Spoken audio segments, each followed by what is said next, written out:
안녕하세요. 여러분이 미래입니다. 저는 여러분에게 하나님의 말씀을 전하고 있는 더 풍성한 교회 구영보 목사입니다. 오늘도 변함없이 위대한 지도자 모세의 이야기로 여러분과 함께합니다. 오늘 하나님 말씀 같이 볼까요? 여호와께서 모세에게 이르시되 이제 내가 바로에게 하는 일을 네가 보리라. 강한 손으로 말미암아 바로가 그들을 보내리라. 강한 손으로 말미암아 바로가 그들을 그의 땅에서 쫓아내리라. 출애굽기 6장 1절 말씀입니다. 자, 오늘 8번째 이야기의 제목은 믿음과 현실이 다를 때입니다. 여러분 믿고 있는 믿음과 그 결과의 현실이 다를 때 우리는 많이 실망할 것입니다. 그럴 때 모세는 어떻게 했을까요? 그리고 우리는 어떻게 해야 될까요? 오늘 말씀을 통해서 거기에 대한 답을 찾아보도록 하겠습니다. 먼저 우리 저번 주에 배웠던 내용 한번 복습해 볼까요? 영적 전쟁 중인 우리가 알아야 될 3가지 사실. 그쵸? 우리는 날마다 영적 전쟁을 치릅니다. 내 안에 선한 것과 악한 것이 서로 싸웁니다. 하나님의 말씀에 순종하려는 것과 불순종하려는 사탄의 생각이 싸우고 있습니다. 이런 영적 전쟁을 치르고 있는 우리가 알아야 될 3가지 사실. 첫 번째, 기억나나요? 첫 번째는 하나님의 능력을 붙들자는 겁니다. 하나님의 능력을 붙들면 두려울 게 없습니다. 하나님의 능력을 붙들어야 우리가 이깁니다. 두 번째는 하나님의 사랑받는 장자라는 사실을 기억하십시오. 우리가 아무 이름도 없는 누구에게 어떤 가치도 없는 그러한 존재가 아니고 하나님께서 장자의 개념으로 사랑하고 계신 그러한 사람이 바로 나라는 사실을 여러분 기억하시기 바랍니다. 세 번째는요, 하나님의 말씀에 누구도 예외가 없다. 그렇게 귀하게 쓰겠다는 모세조차도 하나님 말씀에 불순종할 때 하나님 모세를 죽이려고 하셨어요. 그와 같이 하나님의 말씀은 다 귀한 말씀입니다. 그래서 어떤 말씀도 소홀히 들으면 안 됩니다. 내가 하나님의 사랑하는 자녀이고 하나님을 섬기고 또 하나님의 말씀을 순종한다 하더라도 하나님의 말씀에 거역하는 것이 하나라도 있다면 하나님은 거기에 대해서는 반드시 심판하신다는 사실을 기억하라는 겁니다. 자, 여러분, 철통같이 믿었습니다. 반드시 그렇게 될 거라고 생각을 했습니다. 그런데 그 결과가 반대로 나왔을 때 과연 어떤 마음이 들까요? 지금 이 그림 보이시죠? 그죠? 이 그림은요, 얼마 전에 끝난 2022년 베이징 동계올림픽 남자 쇼트트랙 1000m 결성 지점에 들어오는 장면입니다. 여러분 기억하는 친구도 있을 겁니다. 자, 헝가리 선수가 1등이에요, 1등. 누가 봐도 헝가리 선수가 금메달입니다. 그런데 결과는 어떻습니까? 헝가리 선수도 내가 금메달이라고 너무 좋아하고 있었는데 결과 발표가 나오는데 지금 반칙을 하고 뒤에 온 그 중국 선수가 금메달을 tab니다. 어떻게 됐지? 그럼 헝가리 선수는 은메달일까요? 아니요. 헝가리 선수는요, 실격패를 당해서 은메달조차도 따지를 못합니다. 편파 판정이었습니다. 헝가리 선수 얼마나 마음이 참 아플까요? 쓰릴까요? 분노가 날까요? 그 마음은요, 안 당해보면 모르겠죠. 하여튼 헝가리 선수는 그렇게 믿었는데 결과가 완전히 뒤바뀌어서 은메달도 아니고 이제 실격으로 나와서 금메달 때문에 완전히 메달권에서 벗어나 버렸습니다. 마음이 참 안타까웠습니다. 여러분, 이런 일이 믿음의 우리 생활에도 일어납니다. 믿음으로 기도했습니다. 믿고 순종했습니다. 그런데 현실은 그 반대로 되었습니다. 여러분은 어떻게 하시겠습니까? 많은 그리스도인들이 이런 상황에 실망을 합니다. 낙심을 합니다. 그리고 믿음을 포기하고 하나님을 포기하는 경우가 있습니다. 과연 하나님을 포기하는 게 답일까요? 아니겠죠. 여러분, 이때 우리는 어떻게 해야 되는지 오늘 모세의 경우를 통하여 우리가 같이 알아보고자 합니다. 하나님은 모세에게 동력자를 세워주십니다. 왜? 모세가 너무 연약하니까. 모세가 혼자 힘들어하니까. 그래서 말을 못하는 모세를 위해서 말을 잘하는 형 아론을 모세를 같이 도울 수 있는 동력자로 세워주십니다. 여러분, 하나님은요, 성경 속에서 항상 혼자 보내지 아니하고 동력자를 세워 보내는 경우가 많이 있습니다. 하나님은 첫 인간 아담을 만드시고 아담이 혼자 있는 것을 너무 안쓰럽게 생각합니다. 그래서 어떻게 아담을 돕는 배필인 여자인 하와를 만듭니다. 남자 혼자서 완벽하게 살아갈 수 없고 온전히 살아갈 수가 없어요. 그러니까 여자를 만들어서 남자를 돕고 남자도 여자를 돕고 서로 살아갈 수 있는 동력자로 남자와 여자를 세워주셨던 겁니다. 자, 예수님께서는 어떻게 하셨을까요? 예수님께서도 12제자를 전도 여행으로 보내실 때 2명씩 짝을 이룹니다. 그래서 2명씩 서로 도우면서 그 전도 여행을 할 수 있게 만들어 주셨습니다. 이와 같이 하나님은 하나가 있는 것보다 둘이 같이 동력하여 같이 가는 것을 기뻐하시고, 또 이와 같이 같이 가야 우리도 온전하게 하나님의 말씀대로 살아갈 수 있다는 겁니다. 여러분, 혹시 여러분 친구가 같이 믿음의 생활할 수 있는 친구가 없다면은 여러분 하나님께 기도하세요. 하나님, 믿음의 동력자, 믿음의 친구를 달라고 여러분 기도하세요. 그리고 그 믿음의 친구를 아주 소중하게 여러분 생각하고 그 친구와 함께 믿음 생활을 한다면은 더 끝까지 잘 할 수 있을 것입니다. 자, 하나님은 모세에게 동력자를 주셨지만 실제 하나님의 마음은요, 모세가 하나님의 동력자가 되기를 원하셨어요. 놀라운 거는 하나님은 스스로 계신 분이에요. 아무 사람 도움 필요가 없습니다. 스스로 다 하시는 분이 하나님께서 인간인 우리가 하나님의 일을 하는 동력자가 되기를 원하신다는 겁니다. 자, 여러분, 종하고 동력자의 차이점이 뭘까요? 종은요, 주인이 시키면 시키는 대로 해야 되죠. 그리고 그 종이 못하면 주인은요, 다른 종으로 바꿔버립니다. 근데 동력자는 어떻습니까? 나를 돕는 동력자가 어느 부분이 좀 약하고 모질하고 느리다 하더라도요, 참고 기다려주고 응원하고, 그쵸? 네, 끌어주면서 같이 가는 관계입니다. 동력자라는 것 자체가. 그래서 여러분, 동력자는 서로가 서로에게 윈윈, 좋게, 좋은 방향으로 갈 수 있는 좋은 친구와도 같습니다. 그렇게 갈 수 있는 그 동력자, 하나님은 우리를 이런 동력자로 세우기를 원하십니다. 하나님은 하나님의 일을 혼자 다 하실 수 있음에도 불구하고 우리를 동력자로 세워서 하나님의 일을 같이 해나가기를 원하신다는 겁니다. 그러면은 동력자의 기준은 뭘까요? 어떤 사람이 어떤 상태가 되어 동력자가 될 수 있을까요? 그런 거 없습니다. 지금 그대로의 모습을 하나님은 원하고 계십니다. 모세가 하나님 동력자 되는데 너 지금 기준 미달이야. 조금 더 노력해. 이 정도 돼야 나의 동력자가 될 수 있어. 이렇게 안 하셨어요. 모세가 연약한 그대로, 믿음의 확신도 부족한 그대로, 두려워하는 모습 그대로를 하나님은 동력자로 세우시고 동력자로 받아주신 겁니다. 오늘 또 우리가 저를 하나님의 동력자로 드리겠습니다. 저를 써주세요. 라는 말을 하나님은 기다리고 계신 거예요. 그렇다면 여러분이 연약하고 부족하고 여러분 아주 미숙하더라도 하나님은 어떻게 한다고 여러분을 동력자로 세워서 하나님의 일을 해 나가신다는 것을 꼭 기억하시기 바랍니다. 자, 이제 본격적인 문제를 한번 우리 찾아보도록 하겠습니다. 믿음과 현실이 다를 때 우리는 어떻게 해야 될까요? 모세는 어떻게 했을까요?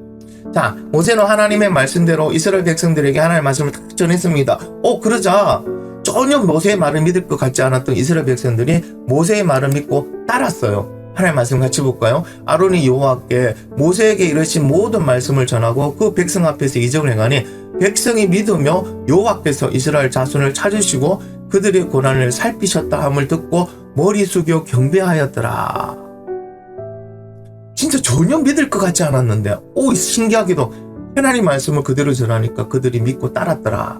모세의 기분이 어땠을 것 같아? 모세가 아주 기뻤죠. 그리고 모세는요, 믿음의 확신도 가지게 된 겁니다. 자, 이제 이런 믿음의 확신을 가지고 모세는 누구 앞에 섭니까? 애굽의 왕 바로 앞에 서서 당당하게 내 백성이 출애굽을 하겠다고 요청을 합니다. 한번 들어볼까요? 그 후에 모세와 아론이 바로에 가서 이르되 이스라엘의 하나님 여호와께서 이렇게 말씀하시기를 내 백성을 보내라. 그러면 그들이 광야에서 내 앞에 절기를 지킬 것이니라 하셨나이다. 하나님의 말씀을 탁 하면서 내 백성을 보내라고 했습니다. 야, 지금 누구에게 말하는 거야? 그때 초강대국인 그 애굽을 다스리는 왕 바로 앞에 가서요, 내 백성을 보내라 하고 얘기합니다. 바로가 눈짓만 띡 하면은 그들은 죽을 수밖에 없고, 바로가 손짓만 딱 하면 한 나라가 사라지는 그 강한 권력 앞에서 이렇게 당당하게 얘기했다는 것은 그만큼 믿음의 확신이 있었다는 거죠. 자, 모세는 어떤 결과를 원했을까요? 네, 이스라엘 백성이 했던 것처럼 바로 왕이 알겠습니다. 하나님 말씀하시니 제가 순종하겠습니다. 이렇게 생각을 했는데 모세의 예상을 완전히 벗어납니다. 바로의 반응은요, 모세의 예상을 완전히 벗어나고 어떤 반응을 일으킵니까? 바로가 이렇게 말합니다. 바로가 이르되 여호와가 누구이기에 내가 그의 목소리를 듣고 이스라엘을 보내겠느냐? 나는 여호와를 알지 못하니 이스라엘을 보내지 아니하리라. 와, 하나님을 전격 부인해버립니다. 여호와가 누구냐? 나는 보낼 수 없다. 그딴 말 하지 마라. 이렇게 강하게 얘기합니다. 거기에 또 바로 이렇게 얘기합니다. 이스라엘 백성들의 노역을 더 힘들게 하라고 명령합니다. 그들이 이런 쓸데없는 말을 듣지 못하게 그들의 노역을 더 힘들게 하라. 자, 어떻게 이스라엘 백성들을 힘들게 하라 했을까요? 너희는 백성에게 다시는 벽돌에 쓸 집과 집을 전가같이 주지 말고 그들이 가서 스스로 집을 죽게 하라. 벽돌을 만들 땐 집이 제일 필요하고 그래 벽돌이 아주 단단하게 굳었습니다.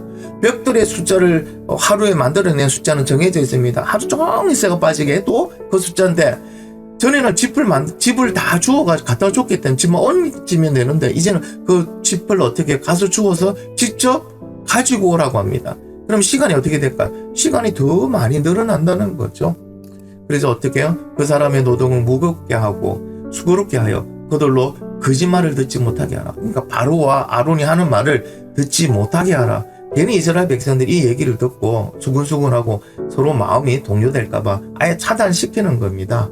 자, 그럼 이스라엘 백성은 어떨까요? 이스라엘 백성은 전에 같으면은 아마 아침 6시에 일어나서 저녁 6시 되면 내가 만들어야 될 벽돌의 숫자를 다 만들고 집으로 갈 수가 있었는데 이제는 집을 주워 와야 되는 가정이 하나 더 생겼으므로 아침 6시에 일어나서 째가 빠지게 일을 했는데 저녁 9시나 돼야 이제 들어가는 그래서 더욱 힘들고 더 지친 그러한 상황이 되었습니다. 자, 이 이스라엘 백성들은 어떻게 했을까요? 네, 모세와 아론을 원망합니다. 모세와 아론은요, 이스라엘 백성은 이제 원망을 듣게 됩니다. 자, 어떻게 원망했을까요? 그들에게 이르되 너희가 우리를 바로의 눈과 그의 신하의 눈에 미운 것이 되게 하고 그들의 손에 칼을 주어 우리를 죽이게 하는도다. 여호와는 너희를 살피시고 판단하시기를 원하노라. 너희 때문에 우리가 죽게 됐다는 거예요. 안 그래도 모세는 마음이 연약하고 괜히 이렇게 해가지고 내 백성에게 불리익이 가면 어떡할까 걱정하고 있는데 이스라엘 백성들이 모세에게 탁 내침을 꼽아버리는 거야. 야, 너 때문이야 하고. 자, 모세의 반응은 어떻습니까? 모세는 어떻게 했을까요? 하나님을 하여 기도합니다. 어떤 기도를 했을까요? 모세가 여호와께 돌아와서 아뢰되 주여 어찌하여 이 백성이 학대를 당하게 하셨나이까? 어찌하여 나를 보내셨나이까? 내가 바로에게 들어가서 주의 이름으로 말한 후부터 그가 이 백성을 더 학대하며 주께서도 주의 백성을 구원하지 아니하시나이다. 왜 내보고 이런 일을 시켜서 이런 결과를 나 안 간다고 했잖아요. 말 안 한다고 했잖아요. 지금 어떻게 해요? 하나님께 따지는 기도를 하는 거예요. 참 모세가 얼마나 연약한지 아시겠죠, 그죠? 딱 한 번 이제 하나님 말씀에 도전 딱 했는데 그것이 실패하자 믿음과 다르게 딱 나오자 하나님만 갑니다. 어찌하여 이렇게 하셨습니까? 근데 여기서도 모세가 잘한 게 딱 한 가지가 있어요. 그게 뭐냐면은 하나님께 기도했다는 거예요. 어쨌든 기도했다는 거예요. 원망은 기도를 했더라도 기도했다는 거예요. 자, 여러분 믿음이 연약한 사람도 실패한 사람도 능력이 부족한 사람도 뭘 할 수 있어요? 기도는 할 수 있어요. 기도가 원망하는 기도는 괜찮아요. 하나님께 기도하면 하나님께서 어떻게 하신다고요? 하나님께서 그 기도의 방향을 이끌어가 주시고 또 기도하는 가운데 하나님은 하나님의 또 다른 음성을 들려주신다는 거예요. 자, 모세의 기도를 들으시고 하나님은 이렇게 모세에게 말씀하십니다. 자, 들어볼까요? 여호와께서 모세에게 이르시되 이제 내가 바로에게 하는 일을 네가 보리라. 강한 손으로 말미암아 바로가 그들을 보내리라. 강한 손으로 말미암아 바로가 그들을 그의 땅에서 쫓아내리라. 무엇을 보랍니까? 하나님이 강한 손이 있다? 이제 강한 손이 일하는 것을 네가 보게 될 것이다. 모세는 이제 믿음으로 나갔는데 현실이 그 믿음과 정반대니까 하나님께 울면서 어찌하여 이렇게 했습니까? 하고 따지는데 하나님은 아니야, 괜찮아. 이제부터 하나님의 강한 손이 일하는 걸 네가 보게 될 거야 라고 얘기합니다. 자, 하나님께서 이 말씀을 통하여 모세와 또 우리에게 가르쳐주는 세 가지 사실이 있습니다. 첫 번째는 하나님께 실패는 과정이지 결과가 아니라는 겁니다. 이 실패로 끝나버렸다면, 이 실패로 출애굽을 못하고 그걸로 끝나버렸다면 하나님 믿을 이유가 없겠죠. 하나님 섬길 이유가 없겠고 하나님 따를 이유가 없겠죠. 근데 이게 뭐라고요? 이거는 과정이에요. 결과는 어떻게 되는 거? 결과는 그 백성 모두가 애굽을 나오는 출애굽이 이루어진다는 것이 결과입니다. 자, 세상은 하나님을 대적하는 게 당연해요. 바로는 세상이에요. 하나님 모르는 사람들. 그 사람들은 뭐합니까? 하나님을 대적하는 게 당연한 거예요. 바로가 그런 반응을 일으키는 건 당연한 거예요. 우리가 하나님 말씀 듣고 하나님 말씀과 함께 순종해 오면요, 세상이 환영하고 당신에 따르겠습니다, 당신을 섬기겠습니다, 이렇게 안 한다는 거예요. 세상은 어떻게 합니까? 그리스도인들을 대적합니다. 여러분 꼭 기억하세요. 친구에게 교회 가자, 그럼 친구가 얘 미친놈. 당연한 얘기예요. 당연한 얘기. 엄마 아빠한테 엄마 아빠 예수님 믿어야 천국 갑니다 라고 말했죠. 너 어디 아프니? 됐다, 하지 마라. 당연한 반응이에요. 그거에 여러분은 마음 상해하고 두려워할 필요가 전혀 없다는 겁니다. 마지막은 하나님께서 이끌어 주실 거니까요. 자, 세 번째는요, 세상의 권력은 하나님의 강한 손을 이기지 못합니다. 바로의 권력은 대단했거든요. 그러나 그 엄청난 애굽, 이집트의 왕의 권력조차도 하나님의 강한 손을 이기지 못합니다. 이 땅에 하나님의 강한 손을 이길 수 있는 어떠한 권력도 없습니다. 어떠한 사람도 없고 권력도 없다는 사실을 우리에게 가르쳐주고 있습니다. 하나님께서는 모세에게 하나님의 강한 손이 하는 일을 보라고 말씀하십니다. 여러분, 믿음으로 나갔는데 현실이 믿음과 정반대입니까? 두려워하지 마시고 포기하지 마시고 끝까지 믿음 붙들고 무엇을 볼까요? 하나님이 강한 손이 하는 일을 보기를 간절히 바랍니다. 이것이 바로 믿음입니다. 내가 기도하고 믿음으로 순종했는데 현실이 믿음과 달라서 모세처럼 지금 당황하고 걱정하고 또 뭐라고 합니까? 예수님을 믿을까 말까 지금 고민 중에 있는 사람이 있습니까? 하나님은 우리에게 이런 고민 중, 이런 당황과 또 이런 어려움 속에 있는 친구들에게 이렇게 말씀하고 계십니다. 두려워하지 말고 믿기만 하라. 그 현실 앞에 두려워할 필요 없다. 네가 믿음으로 섰다면 이제 믿기만 하라. 그리고 무엇이라 말씀하십니까? 하나님의 강한 손이 하는 것을 보라. 하나님의 강한 손이 하는 일을 네가 이제 보라. 여러분 이제 보면 됩니다. 우리 믿음으로 낳고 기도했으면 이제 하나님이 하시는 일들을 우리는 보면 됩니다. 자, 말씀을 정리합니다. 믿음으로 가고 있다면 여러분 실패와 거절을 두려워할 필요가 전혀 없습니다. 왜? 실패와 거절은 하나님의 과정이지 결과가 아닙니다. 그럼 결과는 뭘까요? 결과는 믿음이 승리하게 됩니다. 여러분이 하나님 믿고 기도했던 그 기도의 그 내용이 승리하게 된다는 겁니다. 그럼 우리가 해야 될 일은 뭘까? 우리가 해야 될 일은 모세처럼 애굽의 왕 앞에 서는 겁니다. 생각해 보세요. 모세 연약합니다. 두려움도 많습니다. 이런 일을 안 했으면 좋겠다 생각하고 있는 사람입니다. 그 사람이 강대국 애굽의 왕 앞에 서는 게 쉬운 일일까요? 아니요, 쉽지 않습니다. 여전히 부담스럽습니다. 여전히 어렵습니다. 여전히 두렵습니다. 웬만하면은 지금이라도 안 해도 된다면 안 하고 싶은 거예요. 모세는 그런 마음이었지만은 그래도 하나님의 말씀을 듣고 말씀대로 모세가 애굽 왕 앞에 섰기 때문에 하나님의 역사는 시작되었던 겁니다. 하나님 무엇을 바랄까요? 완전한 믿음도 아니고 온전한 믿음도 아니고 아직도 예수도 제대로 알까 말까 하는 그런 믿음이라 할지라도 하나님의 능력을 믿고요, 세상 앞에, 문제 앞에, 두려움 앞에 우리가 바로 이렇게 딱 서기를 원하고 계신다는 거예요. 우리가 믿음으로 서서 순종하는 순간 뭐가 합니까? 하나님의 역사는 시작이 되는 겁니다. 그런데 우리가 그 앞에 도망 다니고 피해 다니면 하나님의 역사는 우리는 볼 수가 없어요. 하나님은 역사하지 않으십니다. 우리가 믿음으로 섰을 때 하나님은 역사하신다는 사실을 꼭 기억하시기 바랍니다. 그리고 세 번째는요, 사탄은요 수고하고 힘들게 함으로 하나님의 말씀을 듣지 못하게 만들고 있어요. 자, 모세와 아론이 내 백성을 데리고 가서 예배드리겠다 하는 이 말을 딱 바로가 들었을 때 뭐라고 말합니까? 이스라엘 백성들이 힘들고 어렵게 수고하게 만들어라. 그래서 그들이 하는 말을 듣지 못하게 만들어라고 얘기를 합니다. 이처럼요, 사탄은 지금도 동일한 방법을 사용합니다. 지금도 우리의 삶을 힘들게 하고 가정이 파탄하게 만들고 엄마 아빠 싸우게 만들고 나에게 문제 생기게 만들고 친구에게 문제 생기게 만들어서 힘들고 어렵고 지치게 만들어서 하나님의 말씀을 들을 틈을 주지 않는 것이 바로 사탄의 방법이에요. 이상하게 교회 이제부터 열심히 나가야지, 이제 출석을 확실히 해야지 하는 그 순간부터 막 여러 가지 문제, 어려움과 사고가 막 쓰나미가 밀려오듯이 밀려오는 거예요. 그렇게 해서 사탄은 뭐 한다고요? 우리가 교회 가지 못하게 하고 하나님의 말씀 듣지 못하게 만드는 거예요.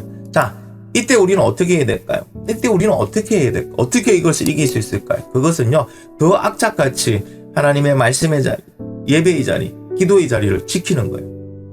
여러분이 믿음을 가지고 연약한 믿음이라 할지라도 그 믿음을 가지고 예배의 자리, 말씀의 자리, 기도의 자리를 지키면 하나님의 역사는 일어납니다.